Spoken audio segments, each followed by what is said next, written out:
Depois de 8 anos, o gigante Corinthians conquista um título de expressão nacional. E um título que eu vou falar que tem que ser dado o peso que ele merece. Porque foi um título que o Corinthians venceu todos os seus jogos fora de casa. O Corinthians venceu o Novo Horizontino fora de casa. Venceu o Palmeiras, todo poderoso Palmeiras fora de casa. Venceu o todo poderoso Cruzeiro fora de casa. O Atlético Paranaense fora de casa e hoje venceu o Vasco dentro do Maracanã. Que conquista gigante do Corinthians. Num ano que teve muita coisa negativa, o torcedor pode fechar sendo campeão de uma competição de dimensão nacional. E outra coisa que é bom deixar claro, é um ano para tirar onda com o rival Palmeiras. No ano que o Palmeiras não ganhou nada, o Corinthians venceu o Paulista em cima do Palmeiras e venceu a Copa do Brasil tendo eliminado o Palmeiras. Ou seja, os palmeirenses vão sofrer porque hoje é dia do corintiano tirar onda. E que campanha! 4º título de Copa do Brasil do Dorival Júnior. Campeão com Santos, Flamengo, São Paulo e agora Corinthians. Tem que reconhecer, em Copa do Brasil, o Dorival tira onda. O Corinthians é campeão da Copa do Brasil. E que conquista desse Corinthians. Um Corinthians que saiu de Itaquera sem uma vantagem para o jogo no Maracanã. Um Corinthians que pegou o Maracanã lotado por mais de 62 mil pessoas. Um Maracanã que tinham vascaínos, assim, ansiosos por um título de expressão que há 14 anos o Vasco não conquistava. E o Corinthians suporta toda a pressão. O Corinthians foi eficiente mais uma vez fora de casa e sai com um título que estava engasgado para o seu torcedor. Há 8 anos o Corinthians não era campeão de um torneio, de uma competição de dimensão nacional. O último título de dimensão nacional do Corinthians tinha sido o Brasileirão de 2017. 8 anos depois, o Corinthians, que bateu na trave há pouco tempo numa final contra o Flamengo no Maracanã, volta nesse mesmo Maracanã e é campeão da Copa do Brasil. E olha que coincidência. O Corinthians que perdeu no Maracanã em 2022 para o Flamengo do Dorival Júnior. E hoje, o Corinthians do Dorival Júnior é campeão da Copa do Brasil dentro do Maracanã. E a gente tem que falar muito dessa campanha do Corinthians, porque o Corinthians venceu todos os seus jogos fora de casa. Todos os jogos fora de casa. E contra adversários de peso. Primeiro jogo que o Corinthians venceu fora de casa foi contra o Novo Horizontino. Aí tudo bem, normal. Agora, depois disso, o Corinthians vence o Palmeiras fora de casa por 2-0. O Corinthians vence o Atlético Paranaense fora de casa e o Corinthians vence o Cruzeiro fora de casa. Fecha essa campanha brilhante fora de casa e vence do Vasco dentro do Maracanã. Ou seja, tem que respeitar a campanha do Corinthians. O Corinthians pegou, primeiro, 2 dos 3 melhores times do Brasil na atualidade nessa competição. Porque pegou Cruzeiro e pegou o Palmeiras. Só não pegou o Flamengo. Dos grandões, das superpotências financeiras atualmente do futebol brasileiro. Venceu o seu maior rival. E hoje, o torcedor corintiano tira onda sim.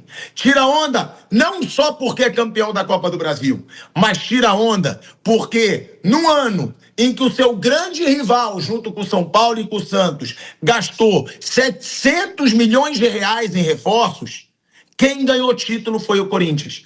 No ano em que o Palmeiras gastou, chegou na Libertadores, chegou no Brasileiro, o Palmeiras sai sem nada e o Corinthians sai campeão paulista em cima do Palmeiras e campeão de uma Copa do Brasil, tendo eliminado também o Palmeiras. Ou seja, é um ano, apesar de tudo de ruim que aconteceu, impeachment de presidente, colocação muito abaixo do esperado no Campeonato Brasileiro, é um ano que se fecha positivo para esse Corinthians. Para o Corinthians tetracampeão da Copa do Brasil. E pro Vasco, fica ali a lamentação de um título que poderia ter sido conquistado 14 anos depois de uma conquista de expressão, e o torcedor vascaíno segue nesse tabu, segue nesse jejum de título. O torcedor vascaíno que com certeza está saindo hoje do Maracanã muito decepcionado. Breno Bidon. Breno Bidon contra o Cruzeiro em Minas, Breno Bidon hoje. Se fosse o Ramon, qual é a chance do Garro não começar um jogo decisivo? De jeito nenhum. É o dedo do Dorival, o posicionamento da equipe, a compreensão de como o Vasco ia jogar, que todo mundo sabia. O Vasco fez um bom jogo, o Vasco teve mais volume de jogo, finalizou em gol, mas exatamente porque o Vasco tem algumas vulnerabilidades defensivas, as melhores chances de jogo foram corintianas. E no final das contas, a gente tem que discutir, ou pode discutir, o que é melhor, ter mais chutes ou ter as melhores chances de gol, mesmo você chutando menos em gol? Mesmo você não obrigando o goleiro nenhum do adversário. Então, eu também penso assim, obviamente, respeito todas as opiniões. E o Corinthians foi o time que teve as melhores chances. O Vasco, sim, fez um bom jogo hoje, melhor do que, inclusive, na partida de ida, que falou da parte técnica, que o Vasco foi bem taticamente no jogo em Itaquera, mas tecnicamente foi mal. Hoje a equipe foi melhor. A gente teve um belo jogo, uma boa final, muito diferente do jogo de ida. Alguém tinha que sair campeão. Um dos dois times com problemas de gestão teria que comemorar o título, e o time que tem mais problemas é o que festeja o título da Copa do Brasil. Vai terminar um ano feliz a nação corintiana. Exatamente, ainda mais olhando para o adversário que está muito melhor estabilizado, está muito melhor em termos de elenco, em termos de administração. E claro que esse assunto vai vir à pauta, não tem jeito, gente. Essa comparação ela vai acontecer, vem à pauta e não tem jeito. Um jogo como esse, né, ele traz muita emoção.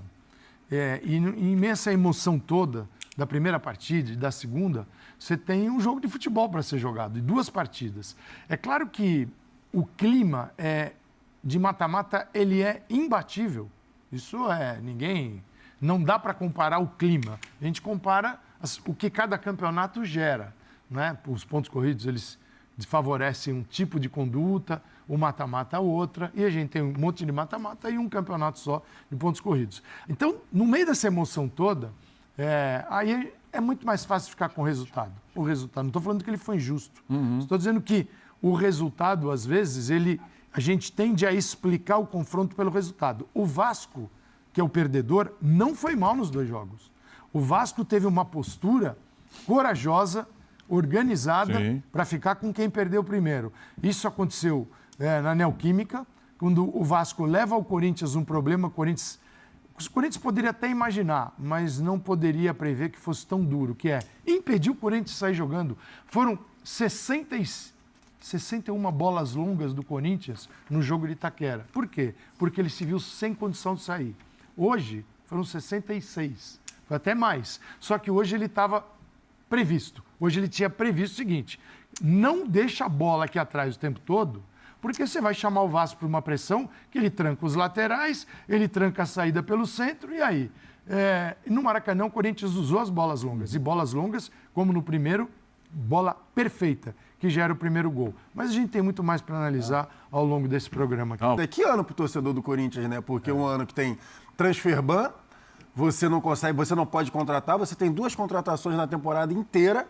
Foi o Andileri, lá no início da temporada, e o Vitinho, agora na janela do meio, e você ganha o título paulista em cima do seu maior rival, e você ganha a Copa do Brasil eliminando o Palmeiras nas oitavas. No ano que o Palmeiras também não conquistou o título. Então, para o torcedor corintiano, temporada de 2025 espetacular. Encerra-se, né? Fora de casa, você com o Dorival Júnior ali, conseguindo ler muito bem, né? O Calçade até falando lá na redação dos 90 minutos, né? Dorival para ler o jogo de 90 minutos. Do primeiro para o segundo jogo, que ele consertou. Lá no jogo contra o Cruzeiro ele também consertou, e hoje ele novamente acertou ali na questão, para mim, principal do meio-campo. O almoço foi um banquete, foram as eliminações do Palmeiras, do Corinthians. Aí depois continua ali. Tem o lanche, assim, não é o Corinthians e tal, mas tem a Libertadores e tal. Sim, exatamente. Aí depois tem mais um prato que não esperava. A implosão do São Paulo agora numa questão que vai além do campo. Verdade. E para encerrar, a sobremesa fechando o calendário da Copa do Brasil. Fechando o calendário. Tudo cheio de problemas. A questão sobre o São Paulo até, já só para emendar aqui. Claro. A questão sobre o São Paulo também, evidentemente, que isso também passou pelo Vasco. Mas com o título do Corinthians fica mais forte. A gente sabia que para o São Paulo ganhar a vaga para a Libertadores, ou para a pré-Libertadores, tinha que a final ser ou Fluminense, né? Ou Cruzeiro.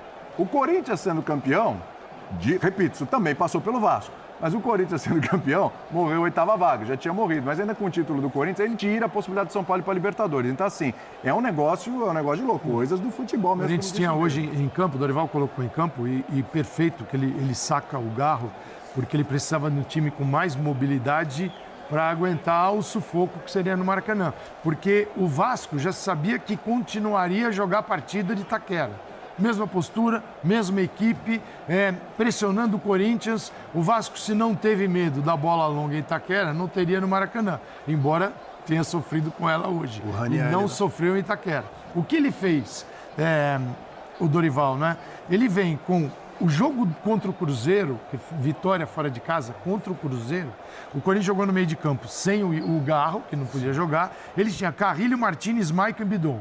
Hoje iniciou sem o Carrilho, mas com o Ranieri. Então era um meio de campo parecido, um meio de campo que sem a bola formava um quarteto e não ficava um jogador à frente e que tinha saída. Tinha saída com o Breno Bidon, que fez uma bela partida. Então ele tinha um time parecido à melhor versão do Corinthians desde a semifinal, contra o Cruzeiro, que foi no jogo de ida em Belo Horizonte. E ganhou mais uma fora. O Corinthians foi muito bem. E o segundo tempo contra o Cruzeiro também. O segundo tempo, quando ele acerta o segundo o Ranieri, tempo. Aí já foi quando ele bota o Ranieri e o Garro. E também na base do desespero. Sim, claro, no desespero também. Mas ele tinha ido embora naquele momento. No desespero também, mas ele acaba acertando ali o meio-campo, colocando o Ranieri para perseguir o Matheus Pereira, que o Matheus Pereira, o Lucas Silva e o Matheus Henrique estavam deitando. Estavam deitando e ele consegue acertar o meio-campo. E hoje ele dá, né, parabenizar o Breno Bidon, porque o Breno Bidon vinha fazendo uma baita de uma campanha, mas ele seria o cara provavelmente escolhido para sair desse time. Se o Garro fosse iniciar o jogo, ele mantém o Bidon de 10 e ele ali deixa o time físico, Ranieri e Martínez, fisicamente forte para fazer a marcação, mas o Maicon ali com a qualidade também para dar tranquilidade e sair jogando. E o Corinthians novamente conseguiu fazer o jogo que gosta de fazer. E fez algo que não aconteceu em Itaquera. Na hora que começa o adversário a pressionar, porque o Vasco era melhor no início do segundo tempo, Sim, pô. o Corinthians para ali o jogo, começa ali as faltinhas, a picotadinha, ali. a mesma coisa que fez contra o Cruzeiro, deu certo e o Corinthians saiu Lembrando campeão. que em Minas o Ranieri não estava à disposição. Sim, Dorival, senão exatamente. teria começado o jogo. E em Itaquera ele conseguiu, assim, o Yuri Alberto e Memphis Depay não tiveram em Itaquera. O Corinthians não conseguiu acessar, porque mais uma vez houve aquela divisão, né? Você tinha Garro, Yuri e Memphis, o Vasco pressionando toda a saída, encaixotando o Corinthians, a bola tinha que chegar por cima e o Corinthians não soube utilizar isso. E não é só apenas o número 61 bolas longas e Itaquera 65 hoje no Maracanã. É a qualidade dessas bolas. Tanto que é uma bola do Mateuzinho para o Yuri Alberto, o primeiro gol, em que ele domina, escapa um pouquinho e quando o Léo Jardim vai sair do gol, ele toca na saída. E você sabe que o Vasco... E você teve... Os dois jogaram, Memphis e o Yuri Alberto. E você sabe que o Vasco tende a dar trabalho no jogo de bola, com aproximação no ataque, mas também tende a dar esses espaços, esses lapsos defensivos, como, por exemplo, no segundo gol do Corinthians, uma recomposição de contra-ataque. Então, tem a jogadaça do Corinthians toda, desde o drible ao passe, ao posicionamento. É um contra-ataque assim, é perfeito e irretocável, mas é óbvio que também, sabendo como joga o Vasco, e aí é uma escolha do Diniz, e se não fosse o Diniz, o Vasco não ia à final. E o Vasco, com o que jogou, poderia também ter vencido a final, não venceu, poderia, mas a gente sabe que essa recomposição do Vasco, a gente está olhando ali, 4 jogadores contra 3, ela precisa melhorar. E que bola do Bidon, né? Na saída Não, sensacional. e na articulação, a bola para frente.